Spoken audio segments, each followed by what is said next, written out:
खुदा वादा करता है कि आप पर कोई बुराई नहीं आएगी, लेकिन यशायाह 54 की आयत 15 में वो कहता है, मुमकिन है कि वो कभी इकट्ठे हों, पर मेरे हुक्म से नहीं। अगर ये खुदा के लिए नहीं तो ये कुछ भी नहीं। ऐसा ही है जैसे मुकद्दस पालूस कहता है, अगर खुदा हमारे हक में है तो कौन हमारे खिलाफ हो सकता है। फिर किसी ने पहले ही कहा, अगर ये है तो क्या मकसद खुदा हमारे लिए है।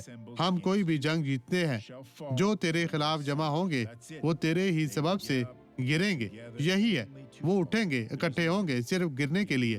कोई रास्ता नहीं, ये मुकाबला नहीं करेगा, खड़े रहेंगे। खुदा आज आपसे बात करता है, डरे नहीं। वो आपको मुकम्मल तौर पर फतह और शिफा देता है। अब इस मुबारक शख्स को देखिए और बरकत पाए।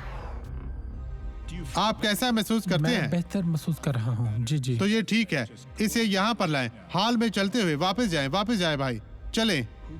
खुदाउन तेरा शुक्र है। कौन आया था इसके साथ? वो इस तरह चल रहा था बहन, लेकिन वो छड़ी के साथ चल रहा था। ठीक है, आपको पकड़ते हुए देखे, वो पहले ही वहाँ चल रहा है। इसे देखे, इसका इस्तकबाल करे। यहाँ ठहरे भाई, यहाँ ठहरे। इस तरह था बहन। अब 8 साल हो चुके हैं आमतौर पर। चले भाई, खुदावंद आपके साथ है। चलते जाएं। खुदावंद तेरे फर्जंदों में से एक के खिलाफ कितने ही दुश्मन उठ खड़े हुए हैं। मैं इन तमाम बदी की ताकतों को तेरे नाम में इनको शिकस्त देता हूँ, इनकी सर्जिश करता हूँ। जलाल के बादशाह बाप, अब हमने इस शख्स के खिलाफ उठने वाले दुश्मनों के तमाम इक़दामात को मफलूज किया है।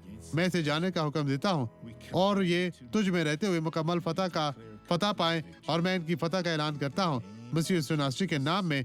और आपके खुदावंद तेरा शुक्र, तेरी तारीफ हो। खुदावंद आपको बरकत दे।